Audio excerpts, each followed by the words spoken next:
I am the person behind the Roast and Keto Face blog. Today's video is going to be all about meal preps, which is one of the most requested topics that I have gotten through Instagram and through YouTube. Meal prep is not traditionally something that I love, and to be honest, I love to cook. I like variety. I like to eat something new and different every day. And meal prep doesn't always give you the opportunity to do that, especially when I look online for meal prep ideas. They're usually like 9 days of eating chicken and broccoli and cheese, and I cannot do that. So on today's video, I'm going to show you how to take affordable ingredients and incorporate them into flexible meal prep ideas so that you can save money throughout the week. You can keep all of your ingredients and your foods clean, and you will have a little bit of variety in all the meals that you eat. The recipes in today's video are going to be this broccoli cheddar soup, some burgers, which I didn't get a video of, I'm so sorry, and then my favorite low-carb pasta. To go with the pasta are these bread rolls that used egg whites, and I'll also show you a bonus recipe to use up the egg yolks that go with the egg whites for this. I am going to put all of the ingredients and the instructions for these recipes in the description box below so that you can save them if you want to make them later. But if you still have any questions about the different things that I'm making, go ahead and drop a comment in the comment box. It's been just a little while since I filmed this video, so I'm going to do my best to tell you exactly what went into these recipes. This is a good insight into how I cook on a normal basis. Everything is not a cooking show, just as everything on Instagram is not reality. So it's going to be a little messy and a little haphazard, but I cooked all of these things at the same time so you can see how to do that too. I started by putting half a stick of butter into this pot, and that's going to be where the broccoli and cheese soup goes, and I'm going to put half of an onion that I dice up into that pot. You may have also noticed that my voice sounds a little bit different in some of these clips, and that is because as I'm doing these voiceovers, I'm a little bit sick, so I'm sorry about the difference in that, but I'm getting better, and it's thanks to soups like this.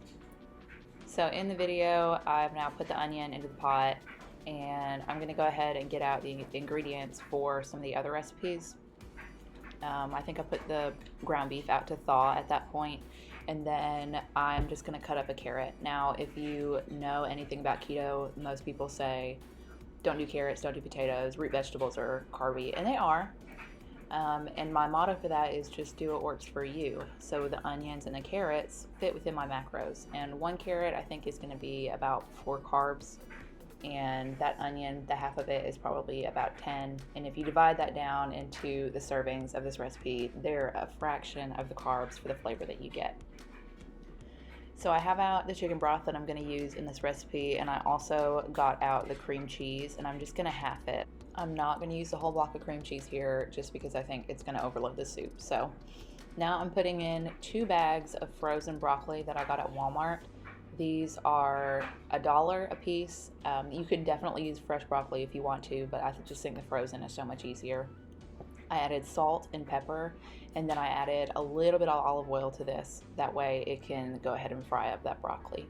You'll probably notice that the pan that I took out of the oven has something in it. That's actually bacon grease that I have left over from the night before. We save our bacon grease, and all of our vegetables taste so much better when we cook in there. It's got a high smoke point, and it just packs a lot of flavor. So if you are throwing out your bacon grease, you need to reconsider.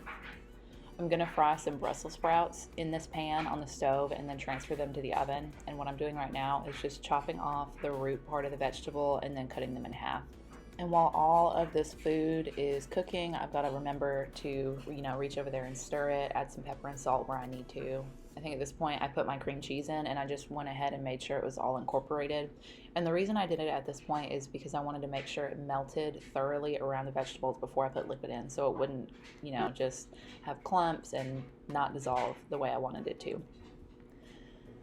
So my pan with the bacon grease is heating up now, so you'll see that is that layer of film is gone, and I went ahead and added my Brussels sprouts. And you want to make sure your pan is entirely hot before you add any vegetables to it, otherwise you're just going to end up with a soggy mess. I'm going to go ahead and dice up the other half of this onion, and I'm going to use some of it for these Brussels sprouts, and some of it is also going to go into that spaghetti recipe. On the back burner, I've got a pan heating up for my sauce, and you're welcome to just use sauce right out of the jar, but growing up, I was taught to always make your sauce from scratch, even if it takes extra time. It is so worth it. So I'm adding salt and pepper and some paprika, and then some garlic powder to these Brussels sprouts, and then reaching over and making sure that my cream cheese is melting evenly and that everything is not sticking to the pan, nothing's burning, and it's all good to go. At this point, I think I realized that my Brussels sprouts needed some more oil, that the bacon grease was not going to cover it, so I added some coconut oil because the smoke point on that is also really high, and I think it just has a good flavor. So we put into the oven at 375 or 385, and you're just going to leave those going for about 25 to 30 minutes. Now that the Brussels are in the oven, I'm going to focus my attention on that pasta. So I'm going to put a pot of water on the stove with some salt to help make sure that the pasta doesn't stick. And I'll show you a little bit more about the ingredients in just a second. This pasta is from Aldi. But I'm going to put some onion into that pan on the back burner now that it's hot. And of course, since we're overlapping the cook times on these meals, my broccoli cheddar soup is ready for some broth. So I have a 32-ounce container of chicken broth here. I didn't add the entire thing. This is probably 3/4 of it that I put in there. So now that the soup is getting closer to being done, I'm just checking all of my pots and seeing if they're hot enough and ready for me to start adding ingredients to them. I put away the rest of the onion, and now I'm getting out some more sauce ingredients. I put some olive oil in both the pot of water and the pan. The olive oil just helps to make sure that the ingredients in both places don't stick, and I think it adds a good Italian kind of flavor to both things. So now that I put this pasta in here, you can kind of see the macros. You can pause it if you want to see them up close, but it's 10 net carbs per serving, and I don't usually have a whole serving. In this video I did, but you can make these last a lot more than 4 servings. In the broccoli cheddar soup, I'm just tapping a little bit of xanthan gum in there. It's probably a 1/4 teaspoon, and that will just help it to solidify and not be so liquid. And then I'm gonna go ahead and grate some cheese in there. The xanthan gum acts as a substitute for a roux. If you know how to make a soup or know how to make a roux, it's usually just a flour butter combination, and that helps the cheese and dairy to suspend in the liquid better without getting nasty and clumpy. But the xanthan gum acts as a good substitute for that. So at this point, I'm adding in some smoked Wisconsin cheddar, and that will suspend in the soup nicely because of the xanthan gum. Always, always, always make sure you're checking back on your other foods that are cooking if you're doing this like this, and making sure nothing burns. We've all seen that episode of Chopped where they burn the last ingredient and it just ruins the whole dish, and you don't want that to happen because this is meal prep. So you'll spend a whole week eating some burnt food. Maybe it's worth it, maybe you like burnt food, but the point is keep an eye on your stuff. I had a little bit of this jar of marinara sauce in the pantry. This has 5 net carbs. This is like half the price of Rouse, and the ingredients are really clean. And oh yeah, I was cleaning out the jar here. I put a little bit of chicken broth in there and shook it up. Usually I add water, but chicken broth had some good flavor in there. This pesto is 2 net carbs per couple tablespoons. It also just adds a really nice Italian flavor to the sauce. I feel bad because I talked about homemade sauce pre-keto, and y'all are kind of getting the lazy version of it. But there are ways to make cleaner homemade sauces than just using a bunch of canned things. But this is just making it easier for me. I added some balsamic vinegar to this and some pepper to both the soup and to the pasta sauce that I'm making. Some salt. That was some chili powder, and now I'm just going to go through and add some basil. That's some Italian seasoning blend, some garlic powder. These are like my most commonly used sauces. Once you develop a flavor profile that you really like for different foods, like for Italian food or for Mexican food, then you kind of have like a palette of sauces to choose from for your marinades, or you have a palette of seasonings to choose from if you're doing this. I decided I needed more salt, and I'm using a teaspoon just to help control the amount. Ooh, I also forgot I put this in there. This is dried moringa. If you don't know what moringa is, it's kind of like a health food type thing. They're dried leaves. It's a seasoning ultimately, and it's got a good smoky flavor. And we got it from a farmer's market in Montgomery. If you ever come across it, it's really good to add to dishes. And the noodles are done now, so I just rinse the water out of them. I don't save the water because it's not going to have that wheat gluten in there. So to me, like the flavor, it doesn't really matter. But I drained it. You don't have to rinse it with cold water, and I just put it in the pot so that the flavors can combine a little bit. And that's really it for the pasta. So we're gonna go back to this soup and finish it off. I took a few spoonfuls of the broccoli and of the soup liquid and I put it in this blender. You can kind of see that it's about 8 ounces that I had in there, and I'm just gonna blend it until it's done. You can also do this with an immersion blender by just putting it in the pot, then you don't have to get a blender dirty, but I could not find my immersion blender attachment for this video.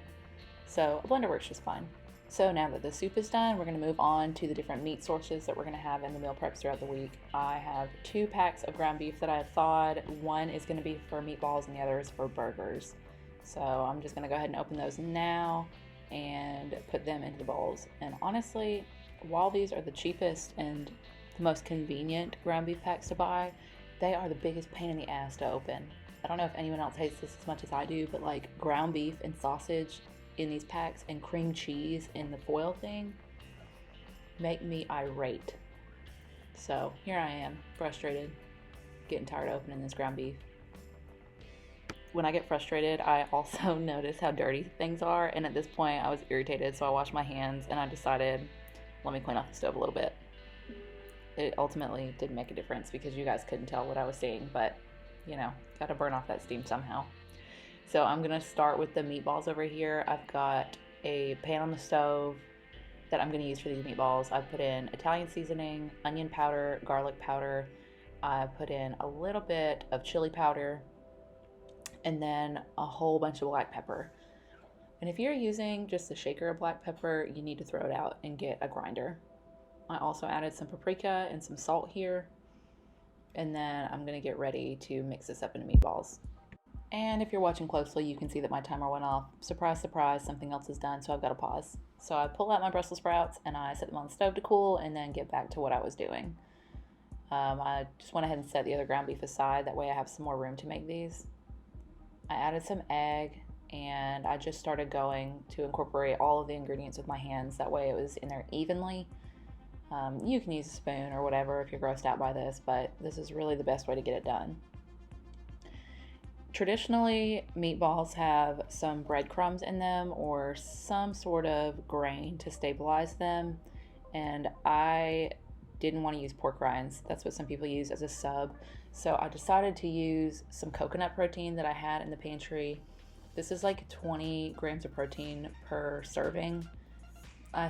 This little thing is like 2 tablespoons and I used half of it. So that's probably 1 tablespoon of this coconut protein, and it's going to suck up all the extra moisture just like coconut flour will, but this is just more finely ground. I added a little bit of Worcestershire sauce to it, and now I'm just going to mix it all up and give that coconut protein a chance to absorb some of the moisture before we roll it up in the balls.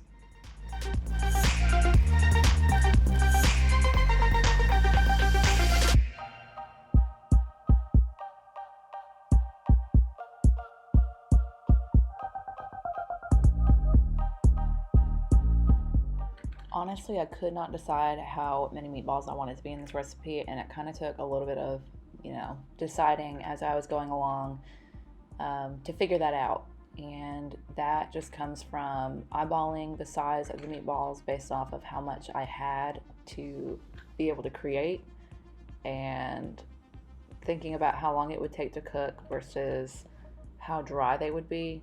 Smaller meatballs are going to cook a lot faster, and they're also going to dry out a lot faster, and since we're already going to brown these on the stove, I didn't want that to happen, so I opted for a more medium-sized meatball. I ended up with 14 total, and they fit perfect in this pan. Now, since I had that out of the way, I went ahead and plated my Brussels sprouts into these meal prep containers, and I think I got these from Amazon for like $10. And it's mandatory that when you plate something, you have to taste it. It's a rule. I didn't make it up, but you have to do it, so don't forget.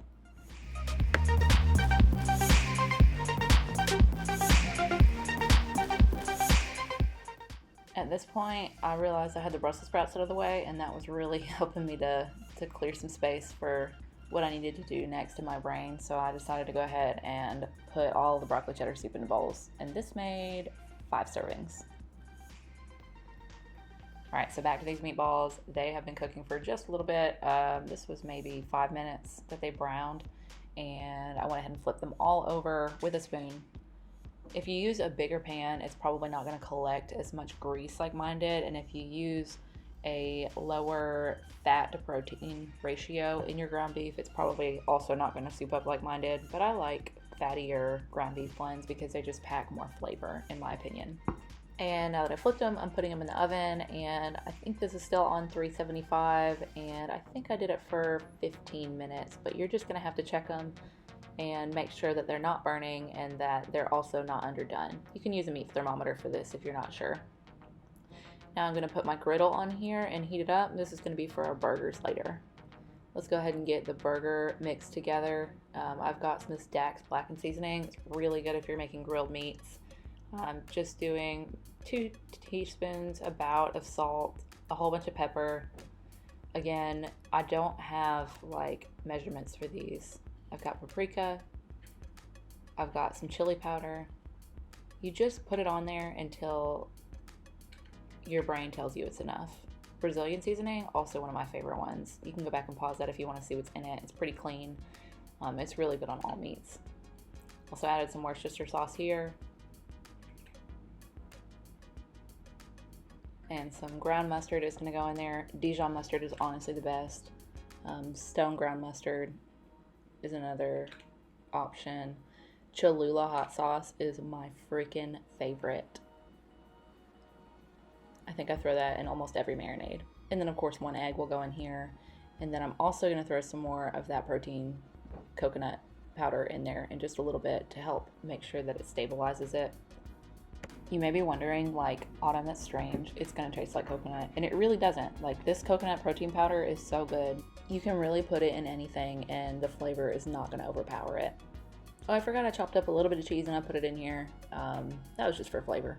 That's not really to hold anything together. You can leave that out if you want. It's already got a whole lot of fat in it. But I just really like the smoked cheese, and I also needed to finish using it up. So I incorporated everything by hand here. This is how I do it. Again, if it totally grosses you out to touch the ground beef mixture in here, just use a spoon. It's fine. It'll just take longer. So I do this because it's just faster. And at this point, I went ahead and I added that coconut protein. This is also about 1 tablespoon of it. You can probably use coconut flour too. I just wanted it to be more finely ground. Mix that all up and you can see that it's already absorbing that moisture pretty nicely. Doesn't have any liquid that's sticking on the edge of the bowl, and since I used that Worcestershire sauce, I didn't want it to come across too wet, otherwise it wouldn't stay together. So I turn this on and I put a little bit of Pam on here. I know you should not use Pam, but this fucking griddle is so hard to keep oiled. You also just saw me plate up that spaghetti. It went into 2 of those meal prep containers and I left room to put meatballs on top of it. So I'm just shaping these burgers into patties, and I was also trying to figure out how many patties I wanted to make out of this. I thought 8 were going to be too small, and I wanted to make sure that, you know, I was getting enough protein. So I ended up making 6. I put 2 on the front and 2 on the back, and since this isn't a gas stovetop, it's not going to heat up the middle of that griddle very well, so I don't put any in the middle. So that kind of sucked that I had to wait for the front 2 to cook to add any more, but it's alright. When you're forming these patties, you definitely want to make sure that they're wider and thicker than you actually want the finished product to be, since there is so much fat content in this ground beef blend. They're going to shrink down quite a bit. I prefer my burgers well done, so there's no fancy timer going on right now. I just watch them until the edges get brown, and we'll go back to that in a second and I'll show you. Here, I'm starting to make the Diet Dr. rolls. The recipe that I put on TikTok is the same recipe that you're going to find online, and I didn't want to have to reopen my phone, and I know when I have TikTok going, it's not going to time out on my screen. So that's what I use the recipe from. Nothing fancy here. I just am literally watching myself cook. And I'm not going to recap this recipe on here because you should go over to my TikTok and watch the Diet Dr. roll recipe. Or you can just Google Diet Dr. rolls. At this point I realized it's about time to flip these over. You can see that the edges got a little brown. This one was probably not too ready to flip yet, but went ahead and did that so they didn't burn on the front side. And then I came back to my Diet Dr. rolls.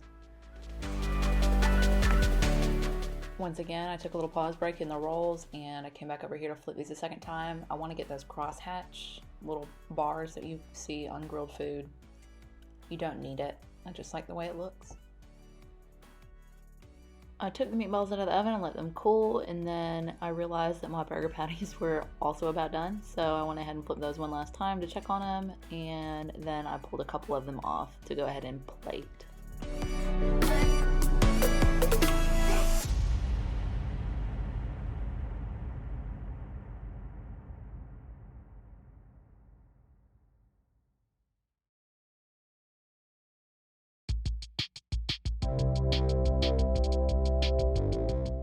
Since those were done, I shaped up the last two patties and put them on the griddle to get going.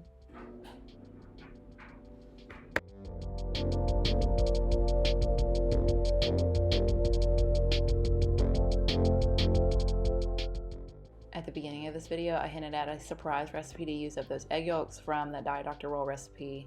I made a Chaffle sandwich, and I hate saying that because I hate the word Chaffle, but it was so freaking good. While I was making the two different Chaffles over here, you can see my method. I do cheese and then egg with baking powder and then a little bit more cheese, and you let each cook. After I made these, I also put the 3 egg yolks and then 1 extra egg into a pan. I fried it up like a crepe, and then I folded it into quarters, and then I put it in the middle of the sandwich to eat. And at this point, I had no idea that the camera was not in frame, so I'm really sorry about that. But I'll show you a video of the sandwich at the end. I also added some of this chunky salsa and then some sour cream to the sandwich and a little bit of tahini, and it just made it like the best Southwest egg sandwich that I have ever had.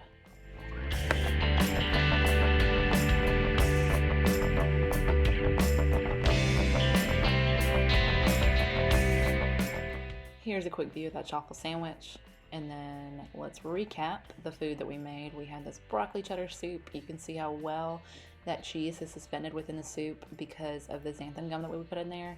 Broccoli cheddar soup is just like one of my favorite cold remedies, and the weather has been so crazy, so this has really hit the spot this week. The next thing we made was this pasta with some Aldi pasta, and as you can see, it mixes together really nicely. Now, aside from the meatballs that go with this, there is no meat in this pasta. So you can totally omit that if you are not including meat in your diet.